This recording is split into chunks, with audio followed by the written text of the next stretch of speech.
Good evening. I'd like to call this meeting of the City of Ferrisburg Planning Commission to order for Tuesday, November 18th at 7 o'clock.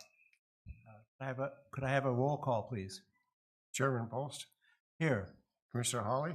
Here. Commissioner DeYoung. Here. Commissioner Schoberg. Present. Commissioner Weber. Commissioner Tuggle. Here. Commissioner Carlson. Here.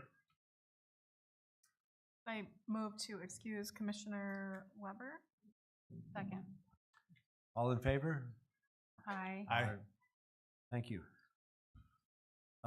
Motion to approve the agenda for tonight. So moved. Second. All in favor? Aye. And motion to approve the minutes of our November 6th meeting as printed.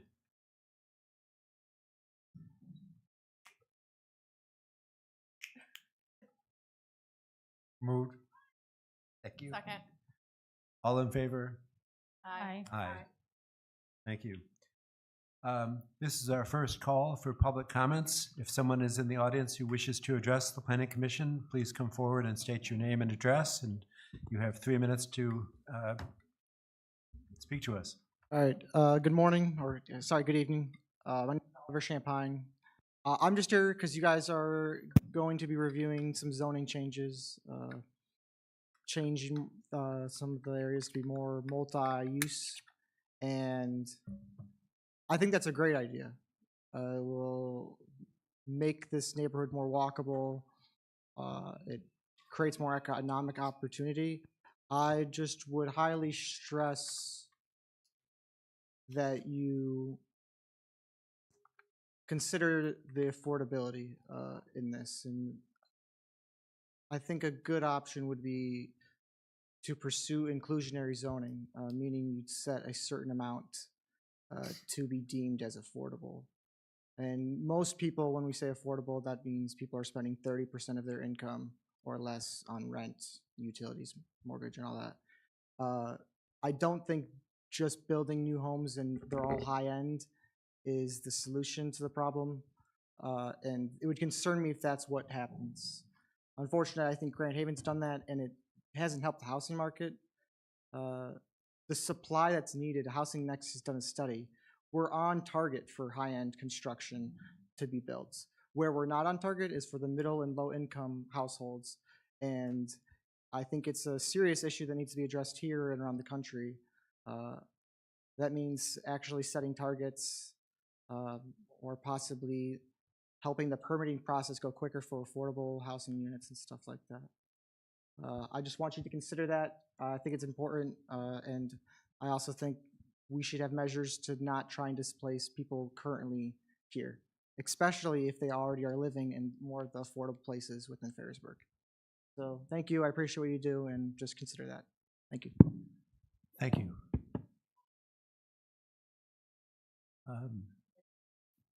Good night. Good night. So next on the agenda is our work session on housing. Dave, I understand you've had a lot going on and were not able to get us this memo before the meeting, but I'm going to turn it over to you and ask us to walk us through this material. Yes.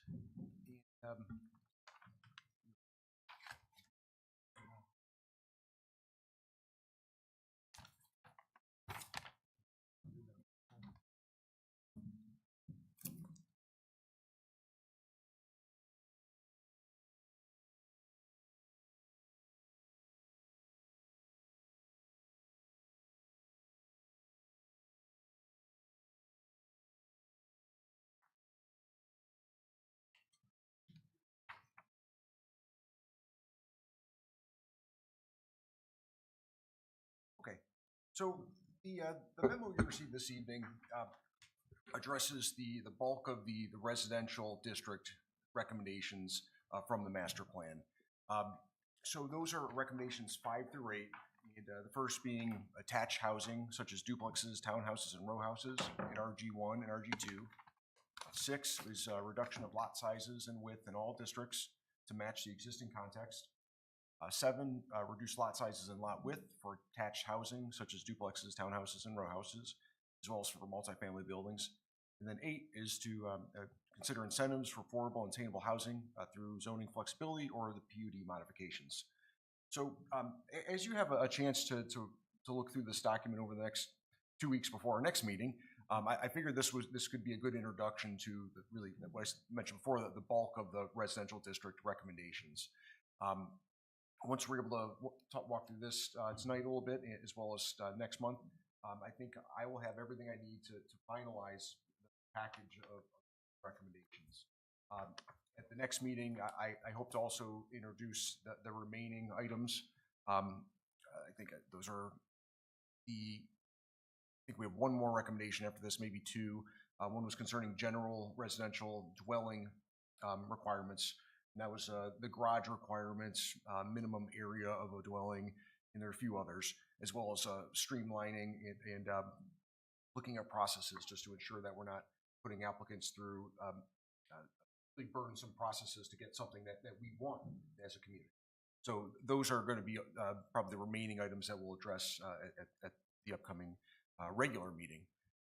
So I'll just walk through this slowly, and so then this will give you an introduction so that you can really absorb this over the next 2 weeks as well.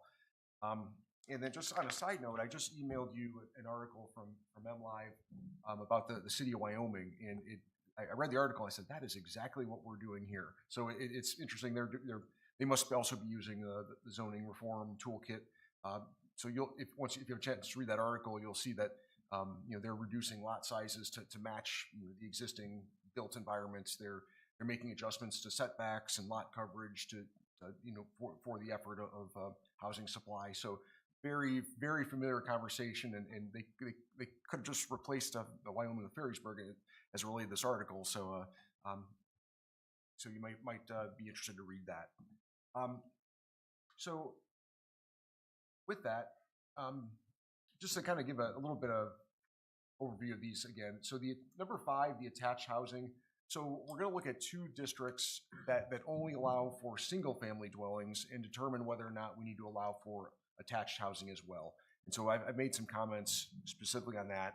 I think there's one instance, or maybe even 2, that I don't think we need to introduce attached housing, such as townhouses, row houses. It just seemed a little bit too much out of character from specific districts, but we'll get into that.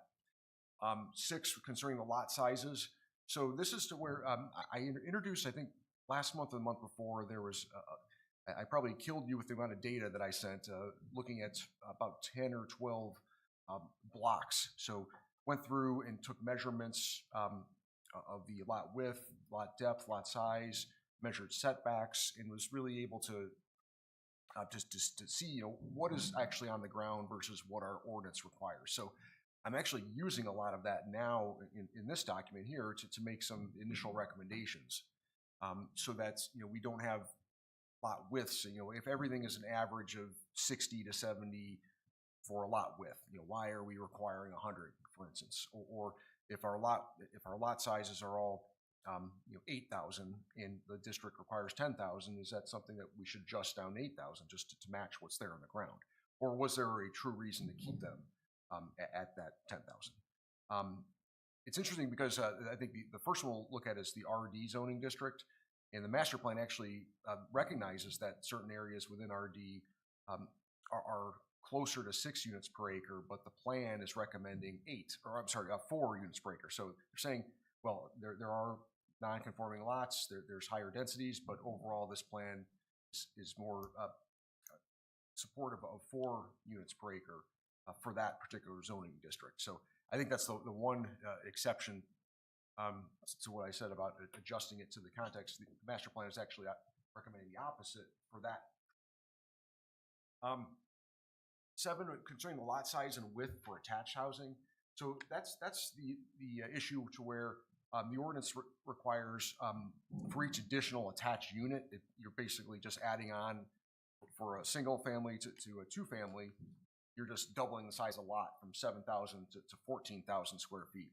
If you want a 3-unit attached, it's 21,000 square feet. So it's just, you're adding 7,000 square feet It's not as extreme for lot width. It's 70 feet plus 35 feet for each additional unit. So that just makes a situation where we're trying to look for infill type projects, but that's creating a building with a massive green space around it that doesn't really match where we're trying to put these types of buildings. It doesn't match the character of the area that we're planning for. And it just, so made some recommendations that are I think there's still room to require greater widths or additional lot area, but not to the extent of our current ordinance. And then lastly, number 8, the incentives. This is something we looked at maybe over a year ago, the PUD process. So I wanted to just re-look at the suggested process for PUD, where we go through the Planning Commission and City Council with a rezoning to PUD as well as a preliminary plan. And so once a preliminary plan is approved by the legislative body, all the details are worked out just at one Planning Commission meeting after. That's where all the detailed engineering. In your experience with Cottage Shores, as you recall, we went through a long process of very detailed plans, very expensive for a developer to have to do that, and that's not necessarily what we need to be concerned about. But to some extent, yes, we don't want to put someone through a process and have them spend $50,000, $100,000 on something that they don't even know if they're going to get approved. So I think preliminary plan gives us enough information to where we can say this is going to fit or this is not going to fit. So kind of flip the process in the PUD, which the last page of this memo addresses that. Okay, so I just added the applicable definitions just for this memo: single family dwelling, 2-family, and then multiple family attached dwelling. So multiple family attached dwelling that's townhouses, that's side by side multifamily. So anything that's 3 or more, that's side by side. Whereas we have another definition for multiple family attached apartment, which is not addressed in this memo because the apartments that's where we're introducing that downtown. So this is it's just not a term that we're using with this set of districts here. Okay, so I want to walk through zoning district by zoning district and just give an overview of my thinking with these, and see if you have any initial thoughts with your very brief look at these pages. I'm going from the lowest density districts down to the higher density. So we'll start with low density dune residential is the first. And so from there, the first thing to assess is the master plan. So the dune residential future land use aligns with the RD zoning district. And this is an area that's planned only for single family dwellings. As I mentioned before, the master plan acknowledges densities up to 6 units per acre. And this is really where a lot of waterfront parcels on North Shore, as well as inland parcels that front North Shore. There's a lot of substandard lots, a lot of buildings that don't conform to the side setbacks. And so there's a lot of nonconformities. But the density is planned for 3 to 4 units per acre based on the master plan. So the next point below that is a district analysis. The current zoning regulations generally align with the master plan. I mentioned there's a lot of nonconforming lots on North Shore, but the dune lots that are further back, I'm calling them the dune lots, they're not fronting North Shore, further east. Those are mostly conforming to what the zoning ordinance requires. And then the lots on north above the park, North Shore Estate, those lots are mostly conforming. Those are larger, meet lot area, lot size requirements, setbacks are typically met. So with this, I don't recommend any changes concerning the zoning district requirements. Those requirements are summarized here in this small table. So I don't have any recommendations for making any changes to this district. Now we will still have the conversation about accessory dwelling units within this district, but I don't think we need to make any changes here unless you have any thoughts on that. Dave, I live in this district and I have a septic tank. Is the fact that we don't have city sewer in this area a part of your thinking? I think that I did not, that wasn't part of my thinking, but that certainly has a lot to do with, a lot of influence on the density that we can allow. So the septic tanks, traditional system is gonna be a half acre or more of land area. Then you have a more engineered system, you could probably get, smaller lot. But, yeah, you certainly can't get the type of density on a individual septic system as you were plugged into the city sewer, so. But since that, we're not going any lower, we're not making any recommendations for changes, and the only, I mean, with that, you might even look at something greater than the current requirements. But I think since you have so many that are already non-conforming to the current RD, I would probably just leave it as is. The next one we're discussing, RG1, you also are recommending no change. Is RG1 supplied by city sewer? Yes, it is. Mostly is, yes. Unless anyone has any questions on RD, can we go into RG1? Go ahead, Dave. Sure. So RG1, and we can always pull up the zoning map if you need to see that, but Yes, let's do that. So we can all have a kind of a opportunity to see it in front of us.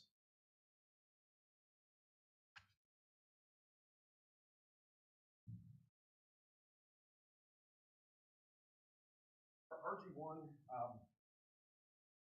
central city area where there's a lot of underutilized land right here in the central area. Established subdivision land, large vacant lot, and everything on the east side as well.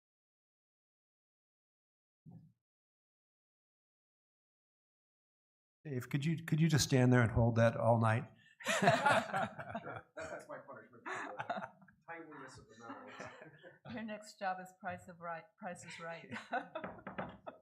So, and one thing to know too, a lot of the area here, and we'll talk about this later, is actually future land use for RG3. So really the areas that remain in RG1 are really kind of established subdivisions, as well as some large lots that are never actually developed, like the farm and others. But and everything on this side as well. And then RG1 is all, I'm going to treat this separately, but this is lakefront overlay and blue outline. So that's RG1, but the overlay gives it a different set of requirements, exceptions for setbacks, mainly setbacks. I have some comments on that as well. But when I looked at RG1 and we went through our block analysis, RG1, well, first off, it does align with the low-density residential future land use category. It's primarily planned for single-family, but the master plan it mentions attached dwellings under certain circumstances, but it's really, it's mainly a single-family residential district.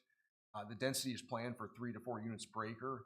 And as you know, when we did the Cottage Shores PUD, we talked a lot about density. We looked at that 3 to 4 range for that PUD. Is that blocking your view of the screen? No. Okay. So in terms of the district analysis, the current zoning requirements do generally align with the master plan. So that 10,000 square foot minimum lot size, that's generally in the range of 4 units per acre. When we looked at the different blocks and we looked at a couple different blocks in RG1, most lots conform to lot area and lot width requirements. Most buildings conform to the setback requirements. And then when I think about two-family, this was tough because as soon as if you added two-family on the same size lots, you're doubling the density, and that's double what the master plan would allow for. The other option is you allow for two-family on a 20,000 square foot lot, which is fine. It kind of is against contrary to the comment I made before about where we want to not do that, but in this district, it's almost, you would, that's the only way you can keep to this recommended density of no more than 4 per acre. So, so what my thought was, maybe we only look at 2-family during a planned unit development process, to where you might have more open space or more clustering, and that's where you might have a variety of 1 and 2-family units, or even all 2-family if there's the density is met, and it's a PUD where we allow that type of flexibility. But I really didn't have a good way to incorporate 2-family just by the current framework for RG1, if we're going to not exceed 4 units per acre. Unless we could just say 2-family is 20,000 square feet. That we could say that, and then also just allow it through PUD as well. And then I in this area, I generally do not see multifamily attached dwellings as making a lot of sense here. And I mean, this is kind of the traditional low density district of the city, and just when as I looked at it, I just didn't see that. There's no existing townhouses or attached. There might be 1 or 2, but so as you look at RG1, think about 2-family and what circumstances you would think it's appropriate, and then is there any openness to townhouses or attached multifamily in this district, or it seems to me the intent based on this density is it's really kind of a 1-family, 2-family in certain cases. So for here, I did not have any clear, well, I didn't have any recommendations for the zoning district requirements, except if we want to do 2-family on 20,000 square feet. Or you could say 50, I mean, you don't, the master plan is a guide, we want to stay pretty close to it, but I mean, if you wanted to give a little bit of accommodation 2-family, you could do it, anywhere between 10,000 and 20,000 square feet. Somewhere in the middle would be fine too. I think we have some questions. I just had more of a comment. I spent some time reviewing the information that we got back from our master plan open house here at City Hall, and then also from our survey that we sent out for residents to complete. And just on this particular note, we did have the most, under housing needs, there was a stronger demand for 1-family housing. And so I think in this particular zoning district, I think it would make sense to leave it alone.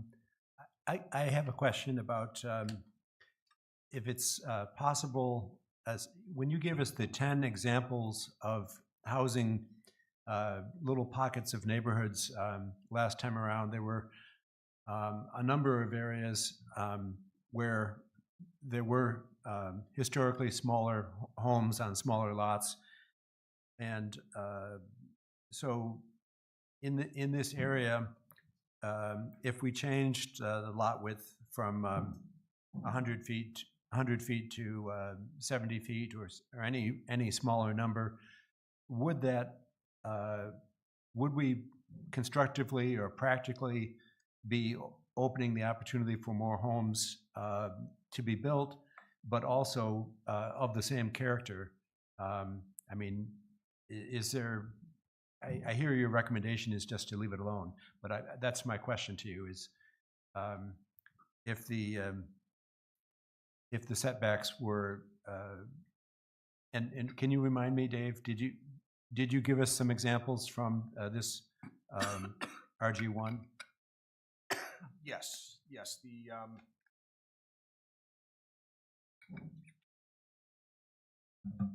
RG1, back at a presentation. So for RG1, we looked at Harbor Point Drive, Jordan Lane, Mohawk Drive, Spar, Torn Apple. So those, we looked at 4 specific blocks within RG1, and considering the overall, there were overall, I think the things were mostly conforming or not far off from the zoning district requirements. So, did that? I'm not sure if I answered your question though. Is it? Yes, yes, Okay. you have. So yeah. So, but to your point though, I was looking back at those block analysis as I was making recommendations, because I want to ensure like that we were close enough on those. You know, there's going to be some that are under, there's going to be some that are over. A non-conforming lot is not the end of the world. You can still develop a non-conforming lot, but when it becomes so much where the average is shifting well below a minimum width or a minimum lot area, then your setbacks are not going to be calibrated appropriately. So you're going to be requiring setbacks that are intended for a conforming lot. When you have a half-size lot, you're not going to, the building envelope's not going to be there. So I did take into consideration those block analysis as I was looking at this, and it's also Well, you've made your observation, and let's move on to where you are starting to make recommendations for us to consider the RG2. Yes, and so far there were no recommendations, so now you start making some recommendations. So yes, the next is RG2, and this is RG2 is got the map here.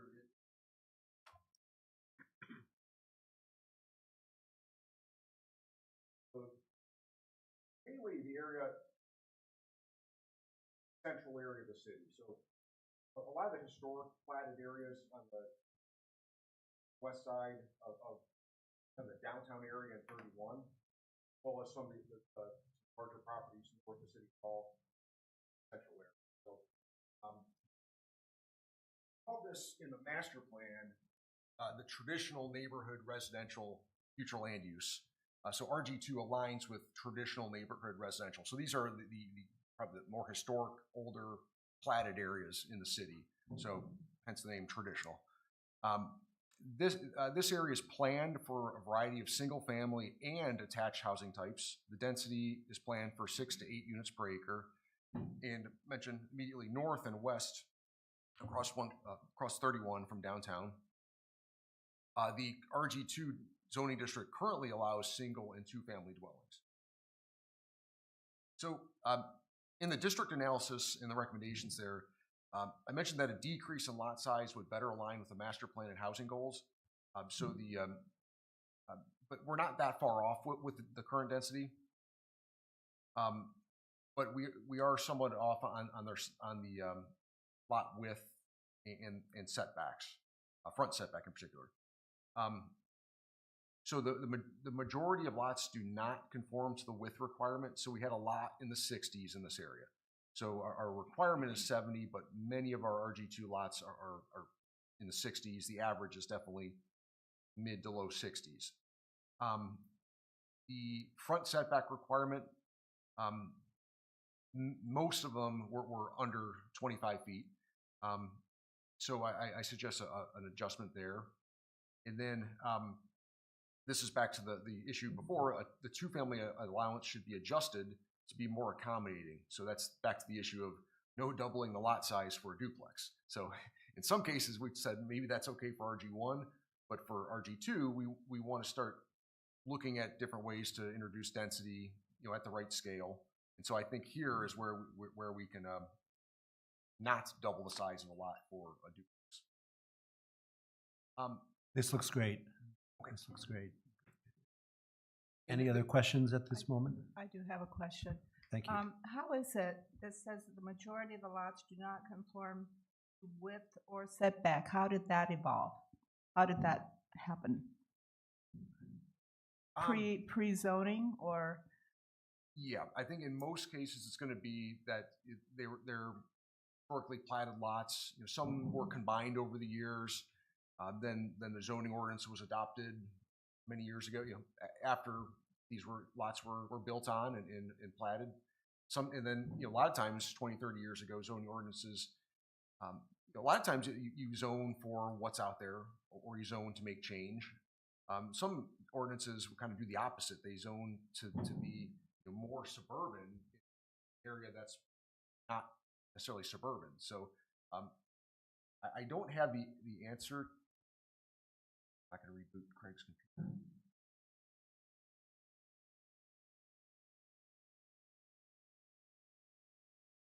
So I don't have a good answer to that, but it's just ordinances didn't always consider what was on the ground, and sometimes there was maybe a different intent to maybe space out homes a bit more for maybe a different priority of 30 years ago. It wasn't wanton disregard for the law, right? It was just time and Correct, yep. vintage Yep. viewpoint. Well, these are all what we call legal non-conforming lots or buildings. So illegal nonconformity is something that is done without a permit or without authorization. Yeah. So here, made some recommendations for adjusting downward the lot area for single family, reducing the lot width. And these are not significant. I mean, you could go more, but I wanted to be somewhat reasonable and respect what's there now, but maybe make some downward trend to increase for housing supply goals. And two family here, so we go from what's required 14,000, I thought 8,000. So single family as proposed is 6,000, where two family is 8,000. And then really the only other change is the front setback, because a lot of the setbacks were lesser than 25 feet. I think the other setbacks for side and rear and lot coverage, I think those are fine for what we have proposed. So this is kind of a relatively easy, relatively non-radical, this is kind of making recommendations that are closer to what's there now. Yes, yes. For single family, definitely. And then for two family, it's a little bit more aggressive just because it's you're going from 14,000 to 8,000.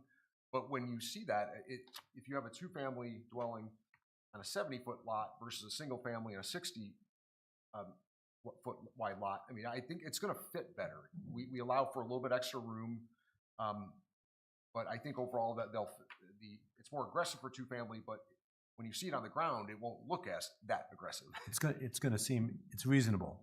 It will seem normal probably when you look at it, but it just looks like Yes. a big change in the table. Let's go on to low density residential inland lake overlay. And with this, I wanted to say first, this is my first shot at it. As I continue to look at these blocks, I might make adjustments, but this is kind of the direction I'm recommending at first. We can always make adjustments to lot size and width, and as I continue to look through our past study of the block areas, I may change the recommendations a bit, but I wanted to at least get everything first round on paper. So yes, next is RG1 with the inland lake overlay, and this is corresponds to the lakefront cottage settlement future land use. And the density is planned for 8 units per acre. Now, obviously, we referenced RG1 before, which is 4 units per acre. This is double that, but these are historically platted areas that what's out there now is much more denser, smaller, narrow lots than what you find outside of the inland lakefront overlay. So this overlay was this is almost something that was adopted based probably on a similar conversation to what we're having now. And so the district analysis, the current requirements in RG1, which is the base district, that's what applies, are much stricter than the average lot widths and size for the overlay district area. But the overlay district, it gives some flexibility for setbacks based on your degree of nonconformity. So it's almost like a percentage. There's an example in the zoning ordinance, it's a mathematical example to where if you're non-conforming by a certain percentage, you can decrease your setback by the same percentage. And to me, I get it, but it's also not real clean. It's just I feel like it's just there's an easier way than having to do math. And Craig and I have to do this every now and then to figure it out. And that section is the requirement, that overlay is a bit clunky as how it reads too. So I'm not a real big fan of it, just because if I get confused, I think a lot of people, maybe the average member of the public may also get confused. So with that, I suggest that we may just drop the math and just have a lower lot area, a lesser width, and then adjust the setbacks to that width and lot area. So, for instance, right now, 10,000, I'd suggest maybe we go down to 5,000. That would make most of the lots conforming to area. Lot width, 50, I think most of the lots become conforming based on 50. And then from there, setback, I think 15 feet for front, and then side, I think you could, right now the ordinance says you can't go lower, based on the calculation, you could reduce it, but you no lower than 7 feet for side setback. I think we could just make it 7 foot side setbacks. I mean, all these lots are narrower, they're all smaller lots, so maybe just do that. Or you could do, sometimes I like to do where you have a minimum and a total setback, so that you could do a 5 minimum, but your other setback needs to be at least 10 to make a 15 total between the two setbacks. So you'll see some houses, especially in this area, that one side's closer to the left property line, and then the driveway's on the right side. So that'd give you 5 feet on one side, and on the other side, it's 10 feet, enough width for a driveway. And that is pretty much how a lot of those narrower lots are in the overlay. The rear setback, I think you could drop it to 30. I'm not too concerned about the rear setback there. I think there were some nonconformities there, but overall rear setbacks throughout the city were not a big issue so much. Most rear setbacks were compliant. But lot coverage is something to where I went through, I was measuring lot coverage. I'm going to have more of this for next time. But this is the one district where you find a lot of non-conforming lot coverage. I was measuring today anywhere from kind of 40 to up to 80% just on the handful that I was measuring. So I think 35% on lots as small as what you have in the overlay is just not reasonable. And then when we go down to RG3, there is a 60% lot coverage. So I think these lots are more in line with some of the RG3 requirements. So I think 60% might be more appropriate, because there's just a lot of nonconformity as it relates to lot coverage already. Good. I was just going to be considerate the fact that this district is almost like there is a lot there is a lot of knock it down building. So just to be considerate of that. Because just since I moved here like 5 years ago, there's been on Lakeview 6 different houses built, and just to be considerate of that when we're Good point. I was on council when the Lake District overlay was initiated. And it was very contentious because these were cottages basically that people were turning into year-round homes. So they wanted to change their little cottages. They needed less setback, more room on the same space. And it became very contentious because a lot of people had gone through the process and had to obey the rules, and then suddenly this was all changed. And there were people in other areas of the city saying, why do these people get special rules? So I think this might become contentious for some people. I'm all for it. I think it simplifies the process. It's already happening. The McMansions are built. They're coming more and more. But I'm wondering, we're going to have to look at this carefully. For sure, this has nothing to do with affordable housing. This is not affordable housing land in this area. So I do think it's a good idea because it simplifies the process. And as I said, it's already enforced, basically. I mean, the whole area is governed by that, basically. So I'd say make it easier so that people don't have to jump through so many hoops. Okay, and I think your point is well taken about, as well as Connor's, about just the redevelopment too. I think as we make changes, I think we really need to fall back on the block analysis here in especially as it relates to lot coverage too. So I want to do a you know, number of measurements and you know, show show you what the actual range is for lot coverage, so that we're justifying a 60% if it is 60%. And then also, I think you need to consider, okay, well, what there's some old cottages there. Some may be torn down, and do we want the McMansion, or does the redeveloped house, is it going to fit the right? It's going to be the proper character and scale. And so we need to look at these requirements to ensure that we're not allowing something that can build back out of scale. So I think I'll pay particular attention to that in this district as well. So. Sandy? I have one comment here too. I really like your question here that you posed about should RG1 ILO be its own zoning district and not an overlay. And I was thinking a lot of the same thing, because I do remember in previous meetings where there is so much confusion around, because people look at the RG1 rules and regulations, and then things are different here. So I feel like if this could be its own zoning district, it would provide a lot of clarity for everyone.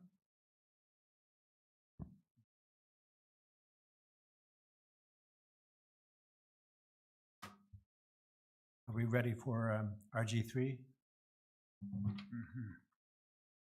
I'm glad you picked up on that, because I do think it would be simple for it to be its own district. So it's so different than RG1. So, okay, RG3 then. So this is high density residential, and so if you look at the map, there's actually it's probably the least used zoning district, residential zoning district.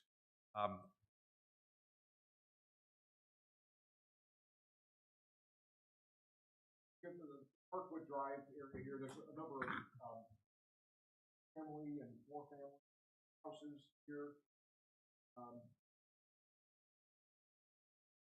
Is that most? Yes.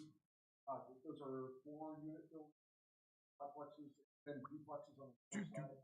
Duplexes mostly. Yep, duplex on the north, like around it, and then there's, I think, 4 part one. Yeah, you're right. Okay. We have some 2 and 4 units here. And west and south of Leppings, there's a kind of development with 2 to 4. I think there's 4 unit buildings in this area. Dogwood Meadows. Yep. And then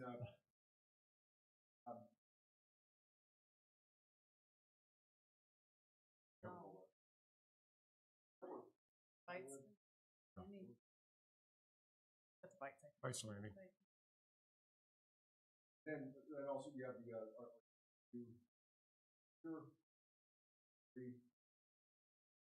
Gateway Church.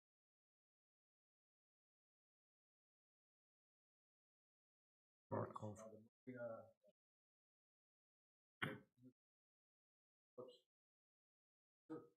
Those are all the kind of, that's really our higher density attached housing type district.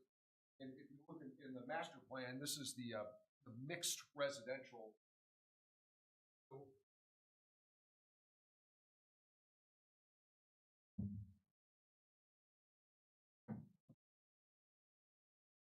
you have those areas that we just mentioned, all those existing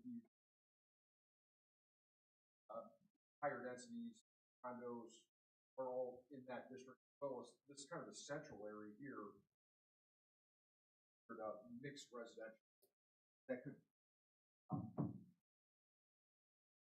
potentially be rezoned over time. And one strategy could be that you city initiated effort.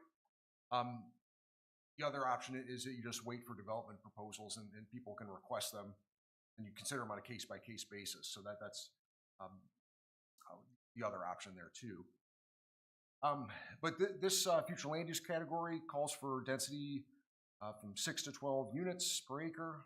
It also says denser developments may be considered if demonstrated to be in the best interest of the city. And this allows for plans for a variety of single-family, detached, attached, and multifamily housing types. And then, as I mentioned, much of the central undeveloped portion of Ferrysburg is planned for mixed residential. RG3 aligns with this.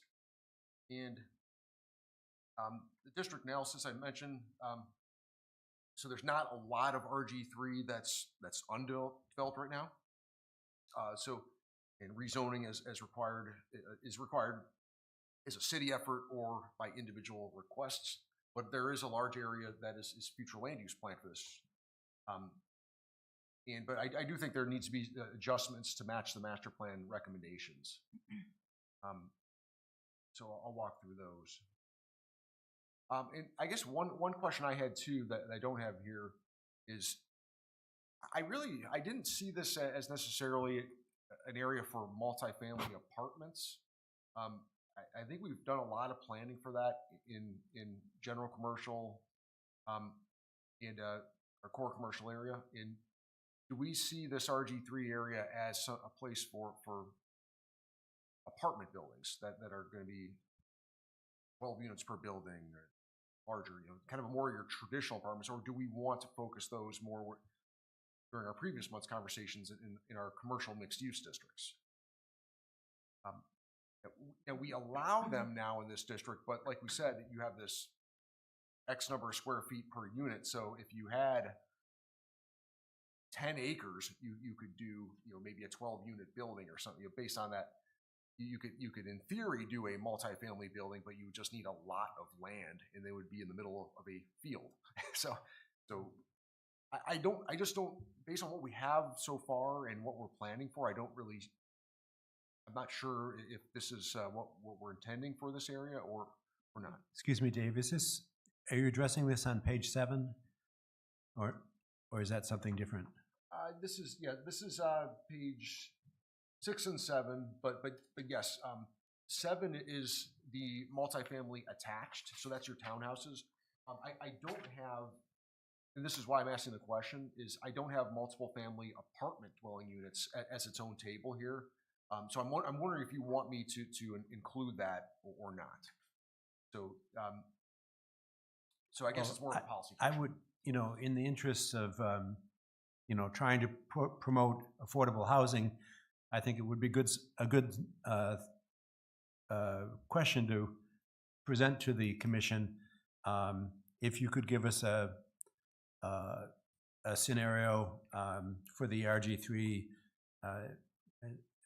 what's the term for apartments? Multiple family apartment dwelling. Yes. I'll just say I would like for the commission to consider it, and rather than just say no.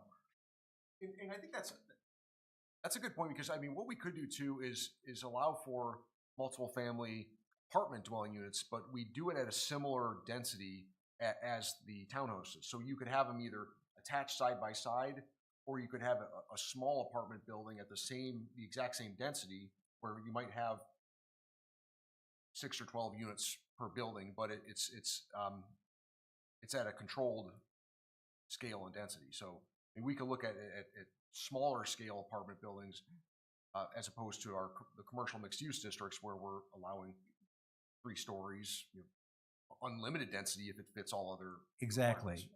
I think what we're trying to find is that sweet spot where we're being responsive to housing needs, but also thinking about the character of Ferrisburg.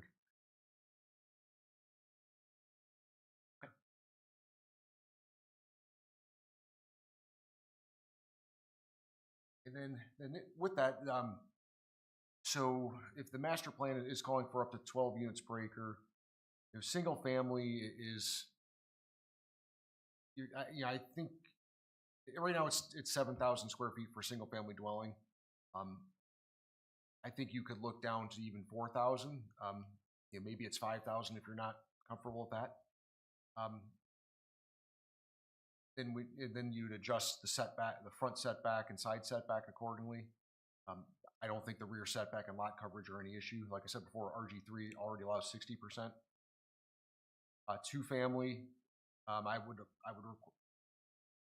suggest the lot is a little bit bigger, so that goes up to 5,000. Again, we can adjust these and look at different examples, but the 4,000 for single family, then it goes to 5,000 for 2-family. I think that's it keeps it, it's a little bit more accommodating for the two-family, but keeps it at a single-family scale. And it also keeps us within the general density recommended for that district. And then when you get into like attached multifamily, I did 1 unit per 3,630 square feet. And so I actually looked at some of our examples from the presentation we did maybe 2 months ago of we had a number of pictures from, and I think a couple from Grand Haven you were open to, ones that were, I think, anywhere from 3 to 6 units per building. And the ones that I think generally you liked were the ones that were 12 units per acre or less. It just seemed like a better scale. It wasn't completely out of whack with what we have here. And I think general thought was that those buildings could fit. So that would be instead of 1 unit per 7,000, you kind of cut that in half in a way to 3,630, which is 12 units per acre, which is what the master plan is recommending. And again, like you said, we can look at that similarly for different arrangements for apartments. So stacked buildings. So you may have apartments on the first floor, apartments on the second floor, but it could be a building. I think the one East Grand Rapids example, we did have townhouses, but there's that same building on it was on Blodgett, right near the high school. There were some buildings that had units on the second floor and the first floor. And then there are different arrangements of 2-story units as well. So that would give some flexibility.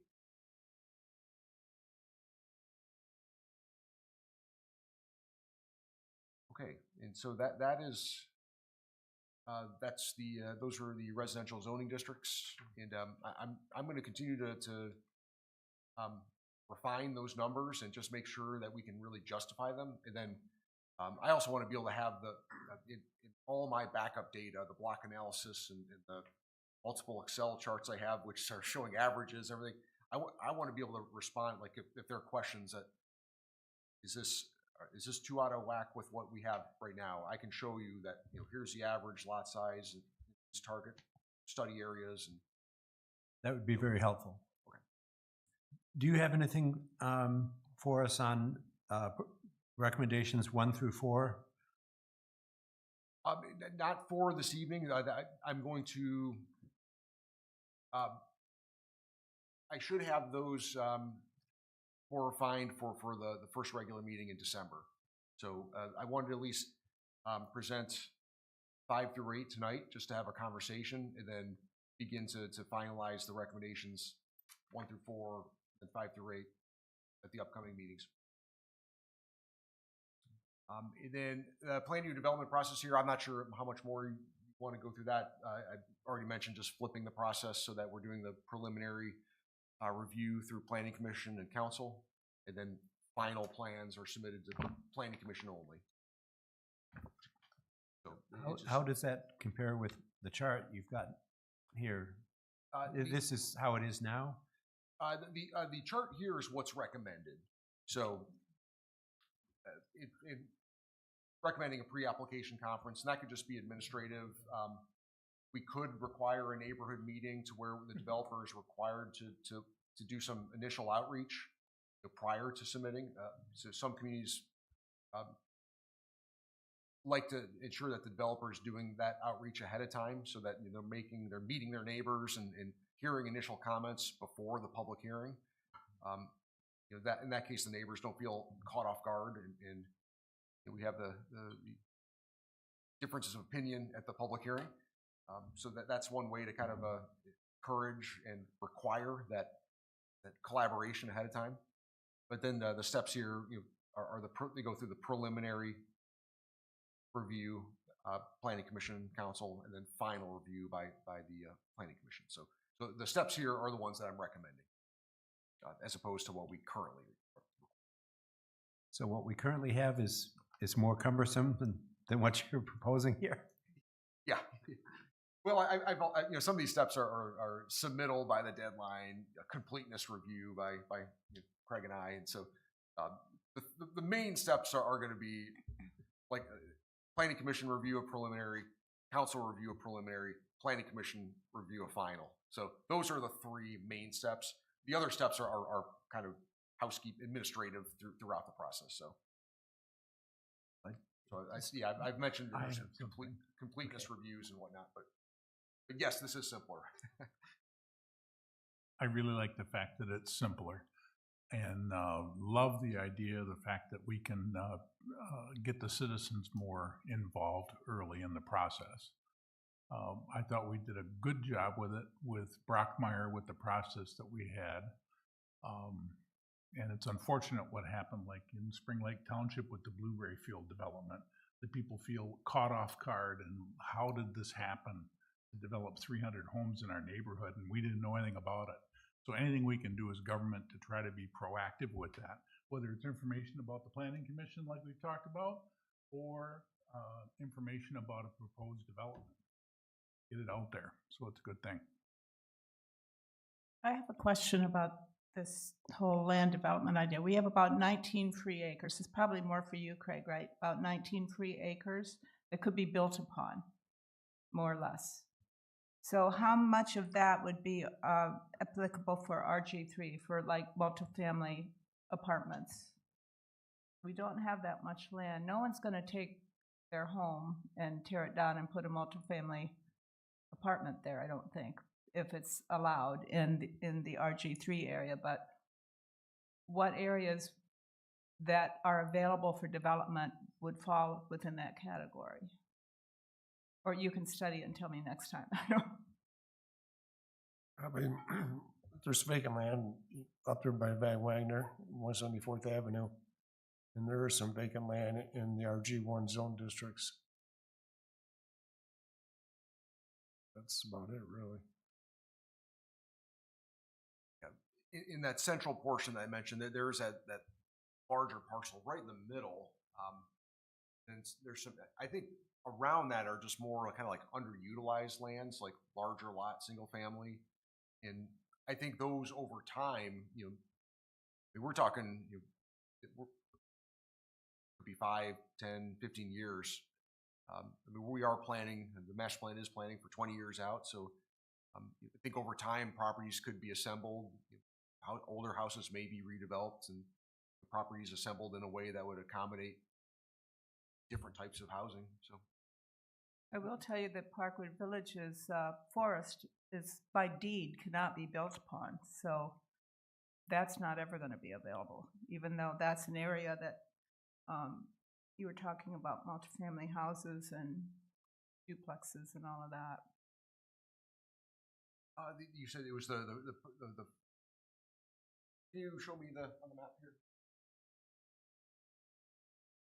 Mentioned Parkwood? Mm-hmm. Oh. Parkwood Village condos, it's right. Oh. So is it some of their land around it? Like I was Parkwood. more like this. Oh, no, yeah, the Parkwood Drive area, all of that surrounding that condo is owned by the condo association and by deed cannot be built upon. Not Park Place Circle across the street, but around Parkwood Village itself. There might be maybe 11 acres, I'm not sure, it's quite a bit. Yeah.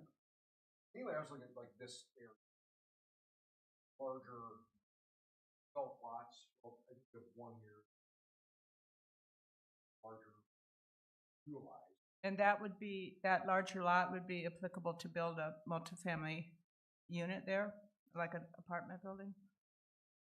If they were able to get access and build a street to it, and that would be an area that could qualify for rezoning. So.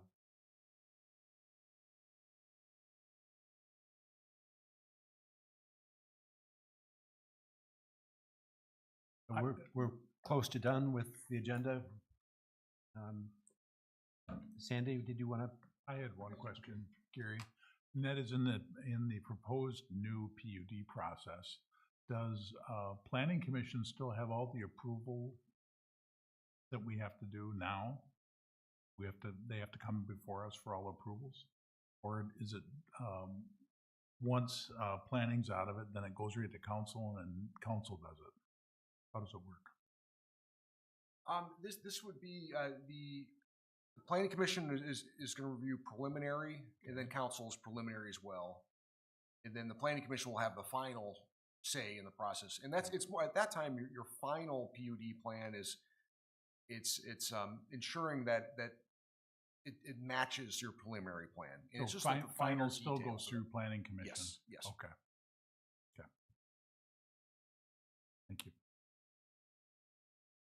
Thank you, Dave. And if there's no further questions, we'll close the work session on housing.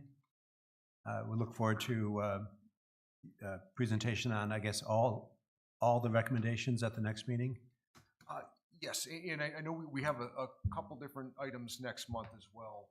So that's why I was glad we were able to get through a lot of the residential districts tonight so that we can focus a bit more. Well, we have some, the cell tower, EDU hearing. We have a couple of different things on the agenda for next month, but we know how that can take up time. So Yes, that we had this conversation uninterrupted tonight. Yes, that's very nice. So, but I suppose I would like to at least get through, well, in terms of the plan, I think we should try to get through the remaining recommendations, 8 and 9, or there's a, I think 8 has a few other things to it than 9, the residential requirement, the building requirement, like the garage and lot area, so, or dwelling area. So I want to pick up the last remaining recommendations, and then that would be I think that's a priority, at least to cover the last of the recommendations, and then as much as I can get into formalizing language from the 1 through 4, as well as these ones. I'll make it as far as I can, because we have to get that to you next week. And then I would expect after your December meeting, I will have everything I need to really finalize the language at that point. So then we could start looking at that in setting a hearing for the, I could see that maybe being February. Seems like we're probably not going to be able to have a meeting January 1st or that week. So it would be would be our meeting in February. Yes. Okay. Call for public comments.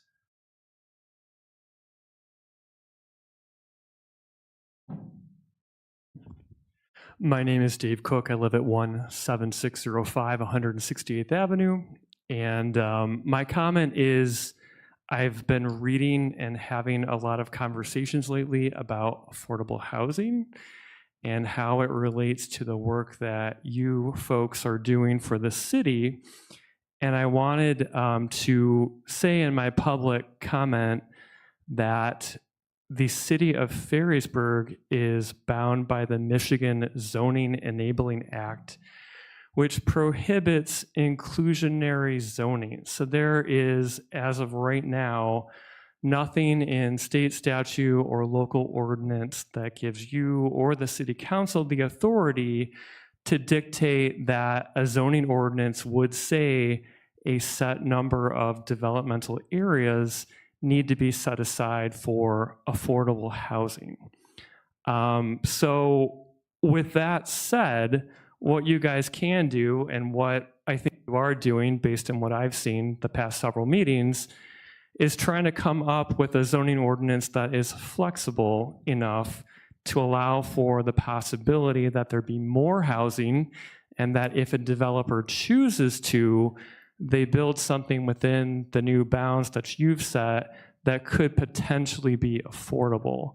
But unless you're subsidizing the development through government funds, you can't have any say into what is developed except for does it meet the zoning ordinance in effect at the time. So I would encourage conversations around affordable housing to really look at what you have to work with, which is the zoning ordinance, and changing many of the setbacks and the lot coverage and doing the best you can with what you have to work with. There was a comment tonight by Schoberg that we don't have a lot of vacant land to work with. So I would say, in my opinion, you guys are doing the best that you can to develop Ferrisburg and having the greatest flexibility to allow for affordable housing should it be developed.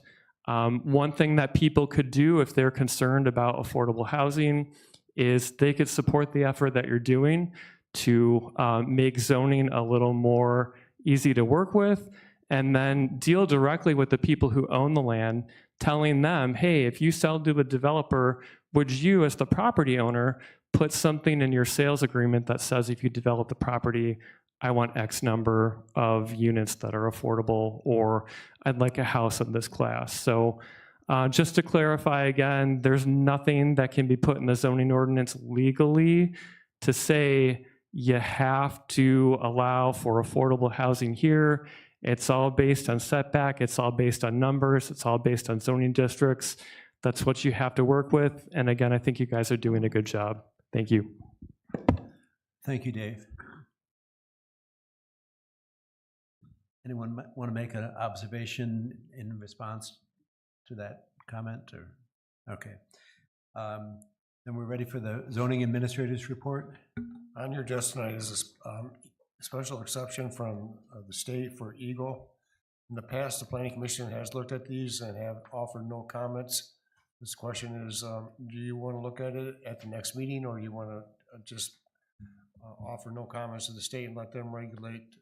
So they're building a addition on a house out there by Lake Michigan.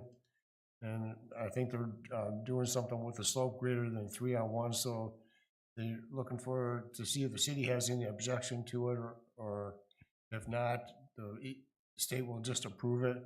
We have 60 days to look at it. If we have no response, the state will assume that the city has no concerns and will approve it. But in the past, the planning commission has looked at these and it just made no comments. So what's the desire of the planning commission on this one? That sounds fine with me. I see a lot of nodding heads, so I think that'll be our consensus, is to not make comment on it. Very good, thank you. That's all I have.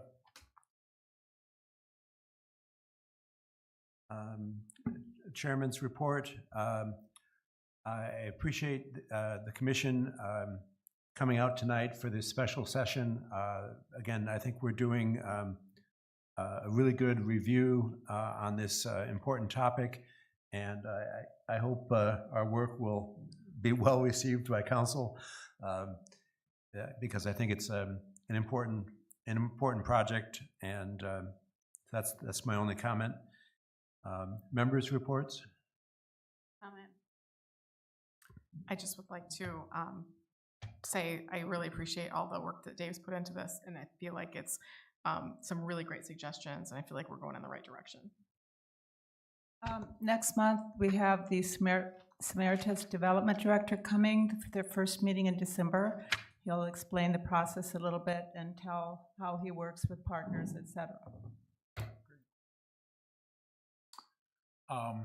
We just had the election, and last night I put myself back on Planning Commission as the City Council representative, and I really enjoy serving on Planning Commission, but I wouldn't do it without the support of you guys, just like I wouldn't run for City Council or Mayor without the support of City Council, because it'd be hell. Really am encouraged by the work we're doing on housing, which is fantastic. And I am concerned a little bit about some misinformation on Facebook that's happening. I don't know a good positive way to address it. The people that are putting it out there aren't even coming to the meetings and interacting with us, which I find really strange. But I certainly would like people to, citizens, to know their facts before they throw stuff out there. This is a small town. You can get a hold of City Hall very easily on phone or email, verify facts to make sure that we're putting out good information. That's what I would close with. Thank you. No report, thanks. Craig, when is our next regular meeting? December 4th. Great, thank you. Motion to adjourn? So move. Thank you. Good night.